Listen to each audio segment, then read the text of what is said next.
Revisi Kitab Undang-Undang Hukum Pidana baru saja disahkan oleh DPR. Akhirnya, Indonesia tak lagi menggunakan rujukan hukum pidana peninggalan Belanda. Bicara soal RUU KUHP, tentu tidak dapat dilepaskan dari peristiwa demo besar yang terjadi di sejumlah daerah, termasuk Jakarta pada September 2019. Seiring berjalannya waktu, revisi KUHP masuk ke dalam daftar program legislasi nasional Prolegnas Prioritas 2022 dan hari ini disahkan. Adapun isu yang hangat pada waktu itu dan mungkin hingga saat ini masih kontroversi adalah isu tentang hukuman mati, penghinaan terhadap presiden dan wakil presiden, penghinaan terhadap pemerintah, lembaga negara, dan tindak pidana khusus. Nah, seperti apa di DPR saat ini usai DPR mensahkan revisi Undang-Undang KUHP? Sudah ada rekan jurnalis Media Group Network, Valencia Melvinci, yang akan menyampaikan laporannya pada MG Listener pada siang hari ini. Halo, Melvinci. Ya, halo Arsa. Selamat siang. Gimana di sana nih? Sudah disahkan katanya ya undang-undangnya ya? Nah, iya Arsa, MG Listeners ini hari ini tanggal 6 Desember 2022 tadi pagi pukul 10 waktu Indonesia Barat diselenggarakan rapat paripurna yang ke-11 masa persidangan kedua tahun 2022-2023. Nah, ini tadi adalah pengesahan RKUHP yang sekarang sudah menjadi Undang-Undang KUHP. Jadi ini merupakan salah satu gebrakan dan ini menjadi salah satu momentum bersejarah kalau menurut Menkumham Yasona Lawli bagi Indonesia karena akhirnya kita punya Undang-Undang KUHP produk Indonesia. Jadi tidak lagi menggunakan rujukan dari produk Belanda. Begitu Arta. Ini apakah undang-undangnya ada apakah persetujuan semua fraksi atau gimana nih? Di sana dinamikanya tadi di sana gimana?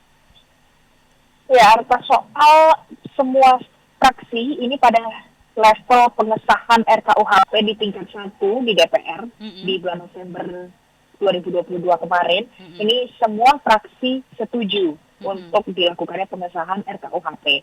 Namun ada dua fraksi, yakni fraksi Demokrat dan juga fraksi PKS yang setuju dengan catatan. Nah, tadi pada saat diselenggarakannya rapat paripurna ini, sempat ada yang menyampaikan penolakan begitu. Ini dari fraksi PKS, ada Iskan Kolba Lubis yang tadi sempat menyampaikan protesnya terkait dengan apa yang diminta oleh dirinya terkait dengan ada dua pasal yang seharusnya dicabut dari UU KUHP yang akan disahkan tersebut. Nah, pasal tersebut salah satunya yakni terkait dengan bagaimana kritik yang bisa disampaikan kepada presiden dan juga pemerintah. Tapi dinamikanya terjadi ketika Sufmi Dasko selaku pimpinan sidang dan juga pimpinan DPR RI ini menegaskan bahwa hal yang disampaikan oleh Iskan ini sama dengan bertentangan dengan keputusan dari fraksi PKS karena memang kita tahu sebelumnya di tingkat 1 kemarin seluruh fraksi setuju dengan apa yang sudah ditetapkan di RKUHP. Iya. Berarti ada dua partai ya menyatakan interupsi atau gimana tadi tuh?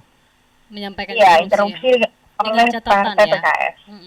Itu kedua-duanya harusnya fraksi Demokrat dan juga fraksi PKS sama-sama setuju, namun dengan catatan. Nah, hal yang berbeda disampaikan dari gestur yang berbeda disampaikan dari fraksi Demokrat. Karena tadi juga sempat menyampaikan apa saja catatannya karena ada beberapa poin yang dinilai masih kontroversial baik dari kalangan tertentu, politisi, akademisi, dan itu yang diberikan catatan supaya jangan nantinya menjadi alat yang digunakan untuk mengkriminalisasi pihak-pihak tertentu.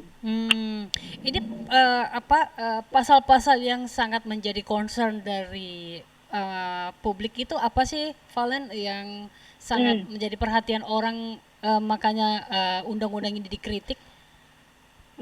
Ya Arta, soal ada beberapa poin yang disoroti betul di dalam undang-undang KUHP ini. Ini datang dari banyak sekali pihak, banyak pihak mulai dari ada dari Komnas HAM juga sempat Iya, menyampaikan iya. kritiknya seperti Mm, apa saja. mm-mm. Kemudian ada yang datang dari asosiasi perempuan, ada juga dari aliansi jurnalis independen. Jadi Mm. kritik sebenarnya datang dari banyak pihak Ya, tergantung dengan kepentingan masing-masing. oke. Tapi yang Mm. biasanya banyak sekali diperbincangkan ini totalnya ada belasan. Oh ya, ya, oke. Misalnya saya sebut ya, Mm-mm. ada pasal soal pidana mati yang Mm-mm. nantinya itu bisa memberikan ruang bagi terpidana ini Mm-mm. untuk 10 tahun pertama masa percobaan.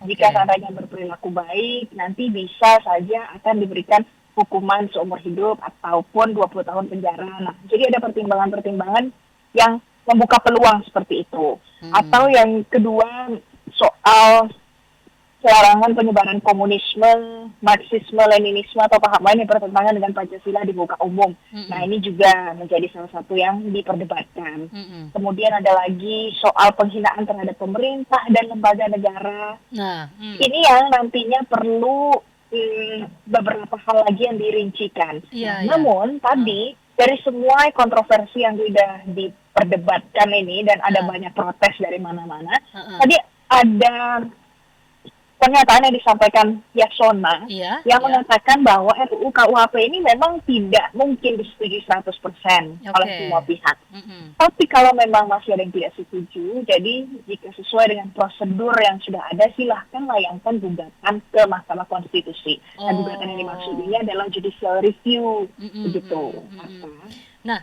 dari pihak-pihak yang kontra dengan revisi Undang-Undang KUHP yang dinilai tidak sempurna ini, ada nggak hadir di situ ya?